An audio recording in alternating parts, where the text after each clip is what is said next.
பழனி தண்டாயுதபாணி சாமி திருக்கோயிலுக்கு சொந்தமான 1.41 ஏக்கர் நிலத்தை தனியார் இருவர் பதிவு செய்யப்பட்டது தொடர்பாக கடந்த சில நாட்களாக ஊடகங்களில் செய்திகள் வந்து கொண்டிருக்கின்றன. இது குறித்து மாண்புமிகு அமைச்சர் பெருமக்கள் இருவர் ஒன்றுக்கு ஒன்று முரண்பட்ட கருத்துக்களை எல்லாம் முன்னுக்கும் பின்னாக ஊடகங்களில் தெரிவித்ததையெல்லாம் நான் பார்த்திருக்கிறோம். இந்த நிலத்தை பொறுத்தவரை இது கோயிலுக்கு சொந்தமானது என்பதில் எந்த மாற்று கருத்தும் கிடையாது. கோயில் நிலத்தை பதிவு செய்யக்கூடாது என்று சார் பதிவாளர் அலுவலகத்திற்கு கோயில் நிர்வாக தரப்பில் கடிதம் ஏற்கனவே கொடுக்கப்பட்டிருக்கிறது. கடந்த திராவிட முன்னேற்ற கழகத்தினுடைய ஆட்சியில் இந்த இடம் தனியார் வசம் இருந்ததை திராவிட மாடல் ஆட்சி கைப்பற்றி கோயில் நிர்வாகத்திடம் ஒப்படைத்து இவை இலவசமான கார் பார்க்கிங் பயன்படுத்தக்கூடிய இடமாக இவை மக்களின் பயன்பாட்டிற்கு இருந்தது. கோயில் கட்டுப்பாட்டில் இருந்த கார் பார்க்கிங் செய்து கொண்டிருந்த நிலத்தை திடீரென தனியார் இருவர் பெயரில் பதிவு செய்யப்பட்டிருப்பது மிகப்பெரிய சந்தேகத்தை ஏற்படுத்துகிறது. இதற்கு பின்னால் ஒரு சதி இருக்கிறது. இந்த பரிவர்த்தனை பார்க்கிற பொழுது பினாமி டிரான்சாக்ஷன் ஏற்பட்டிருக்கிறது என்ற சந்தேகம் பொதுமக்களுக்கு இருக்கிறது. இந்த புள்ளியில் அரசு இதுவரை விளக்கவில்லை. ஒரு அமைச்சர் என்ன சொல்லுகிறார், மாண்புமிகு இந்து சமய அறநிலையத்துறை அமைச்சர் என்ன சொல்லுகிறார், அறியாமையின் காரணமாக அதிகாரிகள் இவற்றை பதிவு செய்திருக்கிறார்கள் என்று சொல்லுகிறார். விசாரணை தொடங்குவதற்கு முன்பு துறையின் அமைச்சர் அறியாமையின் காரணமாக செய்துவிட்டார் என்று அவரே முன்வந்து சொல்லுவது என்பது குற்றவாளியை மறைப்பதற்கு அமைச்சர் துணை போகிறார் என்பது இதன் மூலம் தெள்ளத் தெளிவாக தெரிகிறது. நாங்கள் விசாரிக்கிறோம், விசாரணையில் வரக்கூடிய விஷயங்களை நாங்கள் தெரிவிக்கிறோம் என்பது சொல்லுவதுதான் அமைச்சரினுடைய கடமை. ஆனால் அறியாமையின் காரணமாக பதிவு செய்யப்பட்டிருக்கிறது என்று தானாக முன்வந்து ஊருக்கு முன்னாடி முந்திரிக்கட்டை போல அறநிலையத்துறை அமைச்சர் வந்து இப்படிப்பட்ட ஒரு ஸ்டேட்மெண்ட் கொடுப்பது என்பது குற்றவாளிகளை தப்பிப்பதற்காக இவர்கள் முயற்சி செய்கிறார்கள், குற்றவாளியை காப்பாற்றுகிறார்கள் என்பதுதான் எங்களுடைய குற்றச்சாட்டு, திராவிட முன்னேற்ற கழகத்தினுடைய குற்றச்சாட்டு. நாங்கள் கேட்கிற கேள்வி, இந்த அரசை நோக்கி கேட்கக்கூடிய கேள்வி என்னவென்றால், 2ஆம் தேதி இந்து சமய அறநிலையத்துறையின் சார்பாக கடிதம் கொடுக்கப்பட்டது. ஆனால் 3ஆம் தேதி இந்த பத்திரப்பதிவு செய்ய சொல்லி டாக்குமெண்ட்டை கொண்டாந்து ரெஜிஸ்ட்ரேஷன் ஆபீஸில் கொடுக்கப்படுகிறது. அன்றைக்கு இருந்த சப் ரெஜிஸ்ட்ரார் திரு பழனிசாமி என்பவர் இவற்றை நான் பதிவு செய்ய மாட்டேன், ஏனால் ஏற்கனவே கடிதம் இருக்கிறது என்று அவர் சொல்லிவிட்டார். பிறகு 3ஆம் தேதி இருக்கக்கூடிய பாலசுந்தரம் என்கின்ற ஒரு பதிவாளர் அன்றைக்கு வந்து பணியமர்த்தப்படுகிறார். அவர் இந்த டாக்குமெண்ட்டை ரிசீவ் பண்ணிட்டு நான் வந்து ரிஜிஸ்டர் பண்ண மாட்டேன் என்று சொல்லிட்டு அவர் லீவ்ல போறார். பிறகு 4-5 சனி ஞாயிறு, திங்கட்கிழமை 6ஆம் தேதி, இந்த சீக்வன்ஸை பார்க்கணும். நம்ம 2ஆம் தேதி கடிதம் கொடுக்குறாங்க, 3ஆம் தேதிக்கு ஒரு ரிஜிஸ்ட்ரார்கிட்ட வந்து சப்மிட் பண்றாங்க. அந்த ரிஜிஸ்ட்ரார் மறுக்கிறாரு, அவர் விடுமுறையில் போறாரு. 4-5 சனி ஞாயிறு விடுமுறை. 6ஆம் தேதி அன்னைக்கு பழனி சப் ரிஜிஸ்ட்ரார் ஆபீஸ்ல இருக்கக்கூடிய சார் பதிவாளர் அலுவலகத்திற்கு லீவ் போட்டு போயிட்டாங்க. அப்ப இன்சார்ஜ் யாரை கூட்டிட்டு வராங்கன்னா, பழனிக்கு பக்கத்தில் சத்திரப்பட்டின்னு 10 கிலோமீட்டர் இருக்கு, அங்க இருக்கிற ஒரு சப் ரிஜிஸ்ட்ராரை இன்சார்ஜ் கொடுத்துருக்கணும். அப்படி இல்லைன்னா கீரனூர் ஒரு சப் ரிஜிஸ்ட்ரேஷன் ஆபீஸ் இருக்கு, அங்க அவங்க கிட்ட இன்சார்ஜ் கொடுத்துருக்கணும். 60-70 கிலோமீட்டர் தள்ளி இருக்க கொடைக்கானல் சப் ரிஜிஸ்ட்ரார் ஆபீஸ்க்கு கொடுக்கப்பட்டிருக்குன்னா ஆளை பிக்ஸ் பண்றாங்க இந்த கவர்மெண்ட். அதுவும் கொடைக்கானல் இருக்கக்கூடிய சப் ரிஜிஸ்ட்ரார் பத்திரங்களை பதிவு செய்யக்கூடிய சப் ரிஜிஸ்ட்ரார் அல்ல, டிஆர் சிட் ஃபண்ட். சிட் ஃபண்டுக்குன்னு ஒரு தனியார் டிஸ்ட்ரிக்ட் ரெஜிஸ்ட்ரார் இருக்கிறார்.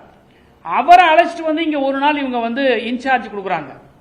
இன்னொரு வேடிக்கை என்னன்னா, மாண்புமிகு பத்திரப்பதிவுத்துறை அமைச்சர் என்ன சொல்றாரு,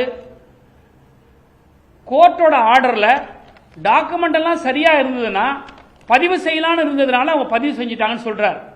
இந்து சமய அறநிலையத்துறை அமைச்சர் சொல்றது அறியாமையின் காரணமாக செஞ்சிட்டாங்கன்னு சொல்றார். பத்திரப்பதிவுத்துறை அமைச்சர் என்ன சொல்றாரு, document if it is in order can register court சொல்லுதுன்னு சொல்றாங்க. ஆனால் மேல்முறையீட்டுக்கு போன இடத்துல அரசு தரப்பு வாதம் என்னவென்று சொன்னா, HRNC டிபார்ட்மெண்ட் மூலமாக சொல்லப்பட்டிருக்கக்கூடிய அந்த கடிதங்கள் எல்லாம் மறைக்கப்பட்டு அழுத்தத்தின் காரணமாக சப் ரிஜிஸ்ட்ரார் இவற்றை பதிவு செய்திருக்கிறார் சொல்றாங்க. எவ்வளவு ஒரு கான்ட்ரடிக்ஷன் பாருங்க. HRNC மினிஸ்டர் ஒன்று சொல்றார், ரிஜிஸ்ட்ரேஷன் டிபார்ட்மெண்ட் மினிஸ்டர் ஒன்று சொல்றார், கோர்ட்ல அரசு தரப்பு வழக்கறிஞர் இந்த ஒரு இத்தகைய ஒரு வாதத்தை வைக்கிறார். அப்ப இதுல எது உண்மை? நான் என்ன கேட்கிறேன்னா, யார் அந்த அழுத்தத்தை கொடுத்தது? ஒரு கோர்ட்டோட ஆர்டர் வருதுன்னா அந்த கோர்ட் ஆர்டரை ஒப்பீனியன் கேட்கணும் சப் ரிஜிஸ்ட்ரார். இந்த மாதிரி ஏற்கனவே லெட்டர்ஸ் கொடுக்கப்பட்டிருக்கு, அதாவது எல்லா லேண்டையும் அவ்வளவு சீக்கிரத்தில் ரிஜிஸ்டர் பண்ண முடியாது, எதை ரிஜிஸ்டர் பண்ணக்கூடாது, எது கோயிலுக்கு சொந்தமானது, எது அரசுக்கு சொந்தமானதுன்ற ஒரு பதிவேடு இருக்கு. அப்போ இந்த நிலம் அரசுக்கு கோயிலுக்கு சொந்தமான நிலம் என்ற பதிவேட்டில் இருக்கும்போது இதை வெரிஃபை பண்ணணும் அந்த சப் ரிஜிஸ்ட்ரார். ஏற்கனவே இந்த பிரச்சனைகள் இருக்கு, இது பதிவு செய்யப்படல, வெள்ளிக்கிழமைக்கு இருந்த ஆபீசர் அதை வாங்கி வச்சு ஏன் ரெஜிஸ்டர் பண்ணல, திங்கக்கிழமைக்கு நம்ம ஒருவேளை அவர் இன்னோசன்ட் ஆபீசரா இருந்தா திங்கக்கிழமை நான் உட்காரும் போது ஏன் இந்த ரெஜிஸ்ட்ரேஷன் பண்ண சொல்றாங்க? அப்ப அந்த ஆபீஸ்ல அசிஸ்டன்ட் இருப்பாங்க, டெப்டி ரிஜிஸ்ட்ரார் இருப்பாங்க, அவங்க கிட்ட அதை கேட்டு விசாரிச்சிருக்கணும்.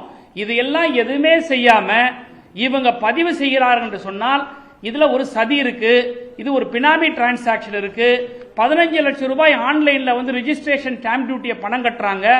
இதை பர்ச்சேஸ் பண்ணியிருக்கிறதா சொல்லப்படுகிற இவற்றை பதிவு செய்யப்பட்டதா கிரயம் செய்திருக்கக்கூடியவர்கள் என்று சொல்லப்படுகிற அந்த 2 நபர் இதுவரை யார் என்று போலீஸ் தரப்புல காட்டல. அவங்க 2 பேருக்கும் ஒரு 10 லட்சம் ரூபாய் 15 லட்சம் ரூபாயில மதிப்பீட்டில் ஒரு சொத்தை வாங்குவதற்கான பொருளாதார ரீதியில் பலம் வாய்ந்தவர் இல்லை என்பது எங்களுடைய விசாரணையில் தெரிய வந்திருக்கிறது. அப்படி இருக்கும்போது எப்படி 2 கோடி ரூபாய்க்கு இவங்க பண பரிவர்த்தனை செய்ய முடியும்? இப்போ இந்த வழக்கு, இதே வழக்கு சம்பந்தமா ஒரு தம்பி சோசியல் மீடியாவில் ஒரு போஸ்ட் போடுறார், வினோத் சூர்யாங்கிறவர். அந்த சோசியல் மீடியாவில் போஸ்ட் பண்ணதை உடனடியா கைது பண்றாங்க. நீதிமன்றம் இன்னைக்கு கண்டிச்சிருக்குது. எதுக்கு நீங்க சோசியல் மீடியாவில் டிஃபமேஷன் செக்ஷன்ஸ் போடுறதை விட்டா நீங்க ஏன் பயங்கரவாத கலவரம் மேற்கொள்ற இந்த செக்ஷன்ஸ் எல்லாம் நீங்க போடுறீங்கன்னு கோர்ட் கேட்குது. அப்ப இதுல இருந்து ஃப்ரஸ்ட்ரேஷன், அமைச்சர்கள் இருக்கக்கூடிய பதற்றம், இந்த அரசாங்கத்தில் இருக்கக்கூடிய பதற்றம், இந்த பிரச்சனையில எங்க நாங்க மாட்டிக்க போறோம்னு சொல்லிட்டு யார் பேசினாலும் உடனே வாயை அடைக்கிறதுக்காக இந்த வழக்கு போடுறது கைது பண்றாங்க. இவ்வளவு முனைப்பு காட்டுகிற தூய்மை ஆட்சி ஏன் டோல் நம்பர்லாம் கொடுத்து கேபினட் மீட்டிங்ல யார் தப்பு செஞ்சாலும் நடவடிக்கை சொல்லக்கூடிய டூப் சீஃப் மினிஸ்டர், நான் டூப் சீஃப் மினிஸ்டர் சொல்லுவேன், ரியல் சீஃப் மினிஸ்டர் இருந்தாருன்னா அவருக்கு எல்லாமே தெரியும். டூப் சீஃப் மினிஸ்டர் இந்த நம்பர்கள்லாம் கொடுக்கக்கூடிய இந்த டூப் சீஃப் மினிஸ்டர் ராத்திரில பாஞ்சு சமூக வலைதளங்கள்ல போஸ்டிங் போட்டவங்க கைது பண்ணக்கூடிய இந்த அரசாங்கம் ஏன் இந்த சப் ரிஜிஸ்ட்ராரை கைது செய்யல? அது மட்டும் இல்ல, இந்த சப் ரிஜிஸ்ட்ரார் என்ன செஞ்சிருக்கணும்? இப்படிப்பட்ட ஒரு தீர்ப்பு வந்ததுன்னா கவர்மெண்ட் பிளேட்டர்ட்ட ஒப்பீனியன் வாங்கிருக்கணும், டிஸ்ட்ரிக்ட் ரெஜிஸ்ட்ரார் கிட்ட கேட்டிருக்கணும். ஏன் டிஸ்ட்ரிக்ட் ரெஜிஸ்ட்ராரை இன்னும் இவங்க அக்யூஸ்டா பிக்ஸ் பண்ணல? இதுக்கு முன்னாடி இருந்த சப் ரிஜிஸ்ட்ரார் ஏன் லீவ்ல போனாரு? அவரை ஏன் இன்னும் இவங்க பிக்ஸ் பண்ணல? இது எல்லாமே ஒரு நரேட்டிவ் செட்டிங் தான். இது எல்லாமே ஒரு சீக்வன்ஸ் இருக்கு. இதுக்கு பின்னாடி மிகப்பெரிய ஒரு டிரான்சாக்ஷன் இருக்கு. இது ரொம்ப காலமா திராவிட முன்னேற்ற கழக ஆட்சியில இந்த இடத்தை பாதுகாக்கப்பட்டது. திமுகனாலே இந்துக்களுக்கு எதிராகவும் கோயிலுடைய வழிபாட்டுகளுக்கு எதிராகவும் ஒரு ப்ரொஜெக்ட் பண்ணிக்கிற சமூகத்தில் திராவிட மாடல் ஆட்சியில் நாங்கள் கோயில் நிலத்தை பாதுகாத்தோம். பழனிக்கு மொட்டை போடுவாங்கன்னு தான் நம்மலாம் பார்த்தோம். பழனிக்கே மொட்டை போட்ட ஆட்சி விஜய் ஆட்சி. இன்னைக்கு நாட்டு மக்களுடைய முகத்தில் இன்னைக்கு விபூதி அடிச்சிருக்கிறாங்க. நான் கேட்கக்கூடிய கேள்வி எல்லாம், அதிகாரிகளை காப்பாற்றுவதற்கு இந்த அமைச்சர்கள் முன் வாலண்டரியா பேட்டி கொடுக்குறாங்க. அறியாமையின் காரணமாக செஞ்சிட்டோன்னு சொல்ல வேண்டிய அவசியம் என்ன? Everything is in order, register பண்ணலான்னு சொல்ல வேண்டிய அவசியம் என்ன? நீதிமன்றத்தில் வழக்கறிஞர்கள் மாற்றி பேச வேண்டிய அவசியம் என்ன? இதுக்கு பின்னால் யார் இருக்கிறாங்க? இந்த சதி செயலில் யார் ஈடுபட்டு இருக்கிறாங்க? யாராவது ஒருத்தர் சப் ரிஜிஸ்டர் ஆபீஸ்ல போயிட்டு ஒரு டாக்குமெண்ட்டை கொடுத்துட்டு கோர்ட் ஆர்டரே வச்சிருந்தா கூட, கண்டெம்ட் வரைக்கும் போனா கூட ரிஜிஸ்டர் பண்ணாத டிபார்ட்மெண்ட் எப்படி இதை ரிஜிஸ்டர் பண்ணுது? இதனுடைய உண்மைத்தன்மையை விசாரிக்க வேண்டிய அவசியம் இவங்களுக்கு ஏன் ஏற்படல? ஏன் கவர்மெண்ட் பீட்டர் கிட்ட இவங்க ஒப்பீனியன் வாங்கல? ஏன் மேல அதிகாரிகள் கிட்ட இப்படிப்பட்ட ஒரு தீர்ப்பு வந்திருக்கு, ஏற்கனவே HRNC டிபார்ட்மெண்ட்ல இருந்து நமக்கு லெட்டர் வந்திருக்கு, இதை நான் என்ன செய்யட்டேன்னு ஏன் அந்த அதிகாரி கேட்கல? ஏன் அவசர கோலத்தில் இதை ரிஜிஸ்டர் பண்றாங்க? இந்த சதிகள் எல்லாம் மறைப்பதற்காக முறுக்க மோந்து பார்க்கிறவரும் புளியாதவரை டேஸ்ட் பண்ணி பார்க்கிறவரெல்லாம் இன்னைக்கு வந்து பெரிய வீராவசனம் பேசுறா. என்னமோ அவர் வந்து அரசியல் அவருக்கு மிகப்பெரிய அனுபவம் இருக்கிற மாதிரியும், நம்ம நாட்டினுடைய அமைச்சரா அவர் இருந்து மிகப்பெரிய அவருக்கு ஆளுமை இருக்கிற மாதிரி HRNC மினிஸ்டர் அப்படி விளாசுறாரு. அப்படி திருப்பி திருப்பி பதில் சொல்றாரு. ரொம்ப ரோஷமா பதில் சொல்றாரு. அந்த ரமேஷ் மாண்புமிகு அமைச்சருக்கு ரோஷம் இருக்கும்னா ஏன் இந்த பதிவு செய்ய வேண்டிய விஷயத்தை காப்பாற்ற வரணும்? ஏன் நீங்க இந்த வாலண்டரி ஸ்டேட்மெண்ட் கொடுக்குறீங்கன்றத சொல்ல வரணும். அதெல்லாம் இருக்காம ஒரு பெரிய முந்திரி கொட்டை 420 நிர்மல்குமார் மாண்புமிகு சட்டத்துறை அமைச்சர், என்னடா நாட்டு மக்கள் இப்படி பேசுறீங்கன்னு எங்களை நீங்க தப்பா நினைக்காதீங்க. ஒரு அமைச்சர்கள் இன்றைக்கு கோட்டையில் இருந்துகிட்டு அந்த துறை ஆற்று இருந்தது மூர்த்தி கிட்ட இருந்து. என்ன மூர்த்தினா யாரு? ஒரு மாண்புமிகு அமைச்சராக இருந்தார். திராவிட முன்னேற்ற கழகத்தில் ஒரு அரசு பொறுப்பில் இருந்தவர். நாளைக்கு நீங்க இன்றைக்கு அமைச்சராக இருந்தா உங்க அமைச்சராக இருக்கும் போதே ரோட்ல போறவங்க வேற மாதிரி கேட்பாங்க. கடந்த ஆட்சியில் அமைச்சராக இருந்த திரு மூர்த்தி இருந்தாருன்னு சொல்லணும். அது யாரு மூர்த்தி? மூர்த்தினா யாரு? என்ன பேச்சு இது? நிர்மல்குமார் சொல்லக்கூடிய கருத்து என்னன்னா, இந்த கேள்விக்கு பதில் சொல்றதுக்கு பயந்துகிட்டு ராத்திரியெல்லாம் ரிஜிஸ்ட்ரேஷன் நடந்ததுன்னு சொல்றாரு. ராத்திரியெல்லாம் ரிஜிஸ்ட்ரேஷன் நடக்குதுன்னா முட்டாள்களுக்கு தான் இது புரியாது. டோக்கன் போட்ட பிறகு யாரெல்லாம் என்னைக்கு டோக்கன் போட்டிருக்காங்களோ அந்த டோக்கன் எல்லாம் அன்னைக்கு ரிஜிஸ்டர் பண்ணிட்டு போகணுன்றது அது விதி. இது கூட புரிஞ்சுக்காத அமைச்சர்கள் இன்னைக்கு நாட்டில் மங்கனி அமைச்சர்களா இருக்கிறாங்க.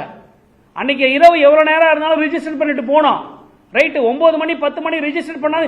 எந்த அரசு நிலத்தையும் யாருக்கு நாங்க ரிஜிஸ்டர் பண்ணி கொடுக்கலையே, எந்த கோயில் நிலத்தையும் யாருக்கு நாங்க ரிஜிஸ்டர் பண்ணி கொடுக்கலையே. தூய்மையான ஆட்சின்னு சொல்லக்கூடிய விஜய் அரசாங்கம் இன்னைக்கு கோயிலோட லேண்டை இன்னொருத்தருக்கு ரிஜிஸ்டர் பண்ணி கொடுத்திருக்கும் போது நீங்க எப்படி எங்களை பார்த்து குற்றம் சுமத்த முடியும்?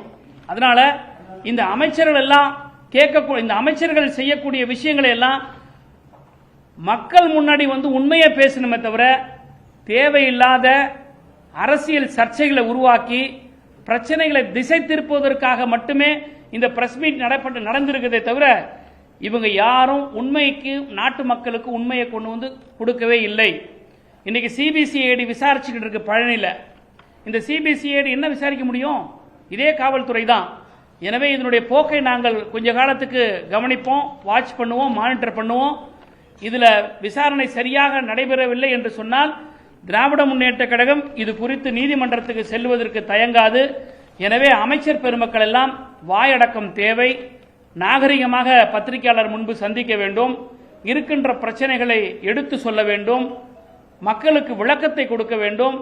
எது செய்தாலும் திராவிட முன்னேற்ற கழகம் என்று எங்கள் மீது அவதூறை பரப்புவீர்களானால் நீங்கள் நாற்றம் அடிப்பீர்கள் என்பது மக்கள் நிச்சயமாக உங்கள் மீது குற்றம் சுமத்துவாங்க. ஆட்ட காணும்னு சொல்லி கம்ப்ளைண்ட் கொடுக்குறோம். அந்த கம்ப்ளைண்ட் கொடுத்த பிறகு ஆடு வந்துருச்சுன்னு சொல்லிட்டு திருடனை விட்டுற கதையா தான் அந்த மாதிரி இருக்கு. இவங்க என்ன பண்றாங்க? ஜஸ்ட் லைக் தட் லேண்ட் வந்து நாங்க மீட்டோம். நீங்களா மீட்டிங்க? Court order மீட்டுச்சு. இந்த அப்பீல் ஏன் நீங்க டிலேவா போனீங்க? இன்னும் சொல்ல போனா HRNC அப்பீல் போகுது, ரிஜிஸ்ட்ரேஷன் டிபார்ட்மெண்ட் அப்பீல் போல. HRNC அதுல பார்ட்டியே இல்ல. ரிஜிஸ்ட்ரேஷன் டிபார்ட்மெண்ட் தான் ஃபர்ஸ்ட் அப்பீல் போயிருக்கணும். என்ன இவங்க சொன்ன இந்த உத்தரவு இது தப்பு, நான் இதை இம்ப்ளிமெண்ட் பண்ண முடியாதுன்னு சொல்லி ரிஜிஸ்ட்ரேஷன் டிபார்ட்மெண்ட் அப்பீல் போனோம். ஆனா HRNC போகுது. இதுல இருந்து எல்லாமே ஒரு முரண்பாடு இருக்கு. இது முறைகேடு இருக்கு. இதற்கு பின்னால் மிகப்பெரிய ஒரு சதி இருக்கு. 10 லட்சம் 15 லட்சம் பெருமான உள்ள சொத்தை வாங்குவதற்கு கூட பொருளாதார ரீதியில் பலமற்றவர்கள் என்று சொல்லப்படுகிற, நாங்கள் விசாரித்த வரை எங்களுக்கு அறியப்படுகிற அந்த இருவர் இன்றைக்கு 2 கோடி ரூபாய்க்கு இந்த சொத்தை வாங்கியிருக்கிறார்கள் சொன்னா அந்த 2 கோடி ரூபாய் பணம் யாருடைய பணம்? யார் இது பின்னால் இருக்கிறது? ஏன் அமைச்சர்கள் முன்வந்து இவர்களை காப்பாற்ற வேண்டும்? இங்க இருக்கக்கூடிய இடி இப்ப எங்க போயிருக்கு? இன்னைக்கு எஃப்ஐஆர்ல இவங்களை 4 பேரே காட்டியிருக்கிறாங்க. இதுவரைக்கும் ஏன் கைது பண்ணல?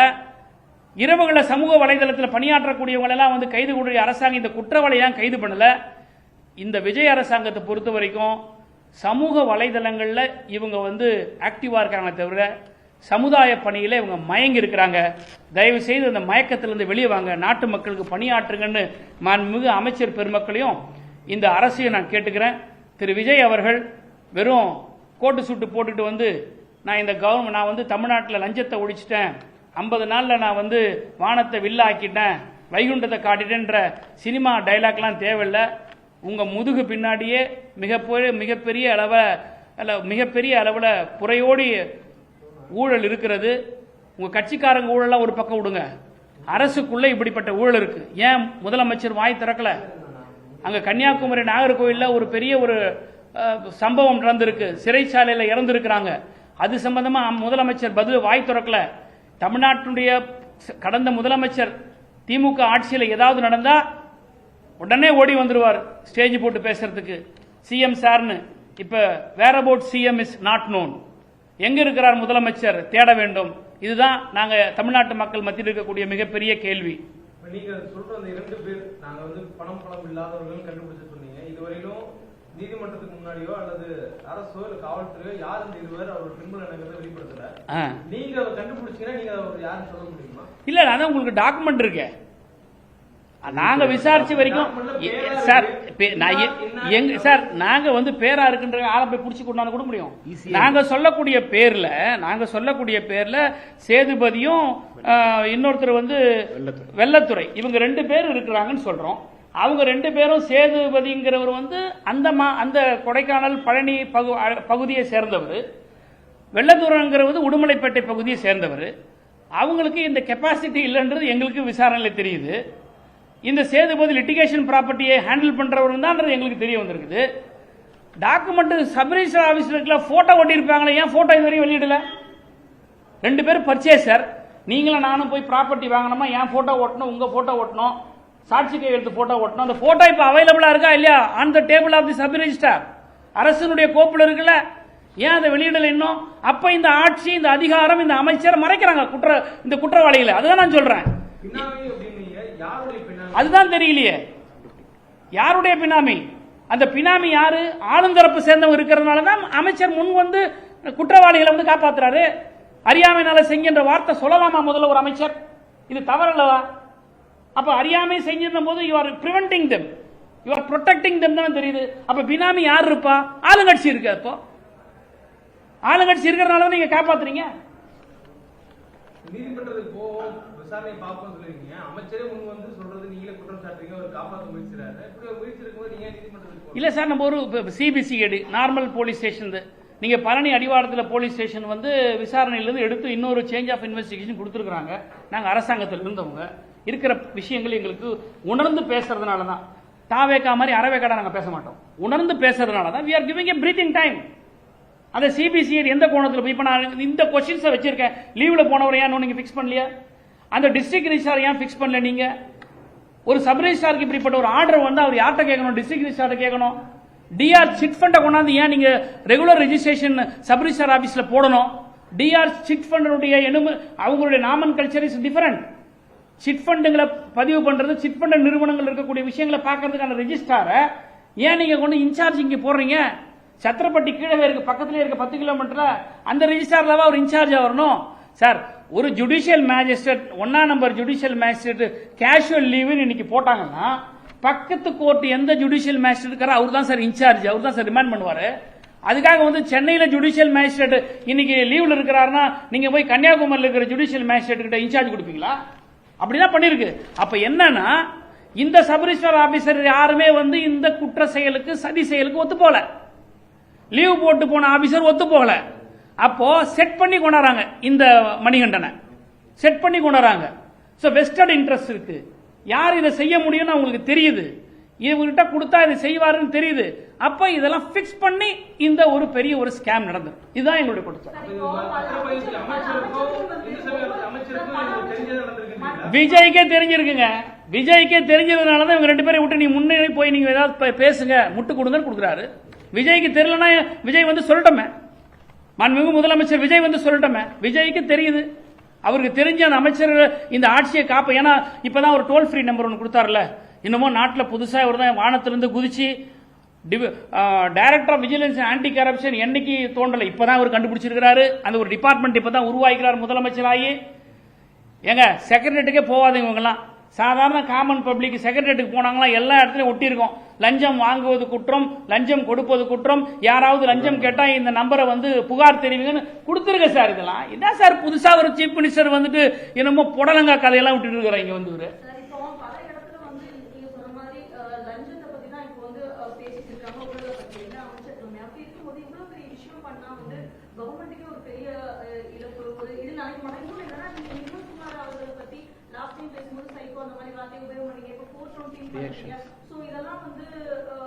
ஒரு நாகரிகம் இல்லாத நல்ல கேள்வி. நாகரிகத்தை வந்து எங்களுக்கு சொல்லிக் கொடுக்காதீங்க. நல்ல கேள்வி. உங்க கேள்வி நான் எடுத்துக்கிறேன், மதிக்கிற பத்திரிகையாளர்கள். நாகரிகமா நடந்துக்கணுன்ற எண்ணம் எங்களுக்கு இருக்கு. இல்ல மக்கள் கண்டிப்பா. ஏன்னா இன்னைக்கு வந்து நாகரிகத்தை பத்தி நாங்க உணர்ந்திருக்கிறனால தான் 75 ஆண்டு காலமா இந்த திராவிட இயக்கங்கள் வந்து இன்னைக்கு தமிழ்நாட்டில் அரசியல் பண்ணோம். ஆட்சியில் கூட அரசியல் பண்றோம். ஆனால் நாகரிகத்தை பத்தியே தெரியாம வாய்க்கு வந்தவர் எப்படி பேசுறாங்க இந்த மினிஸ்டர்ஸ் எல்லாம். சட்டமன்றத்தில் முதல்ல ஒரு முதலமைச்சர் எப்படி நடந்துக்கிறாரு, நாகரிகம் யாருக்கு சொல்லிக் கொடுக்க வேண்டியது இருக்குது? அப்ப நாகரிகமா நாங்க இருந்துகிட்டே இருந்தோம்னா every action there should be equal and opposite reaction. அப்பதான் வாய் மூடுவாங்க. புரியுதுங்களா? இவங்க பெரிய புத்திசாலி மாதிரி பேசுறாங்களே, நீங்க முட்டாளுங்க நாங்க சொல்றோம், அவ்வளவுதான் விஷயம். நீங்க ஊழல்வாதிகள் அல்ல. நாங்க வந்து ஊழலை ஒழிக்க வந்து அவதார புருஷன் விஜய் சொல்றாரு, முழு பூசணியா சோத்துல மறைக்காத பழனியில மொட்டை போட போனவங்களுக்கு எல்லாம் நீ பழனிக்கே மொட்டை போட்ட விஜய் சொல்றான், அவ்வளவுதான் விஷயம். ரைட்.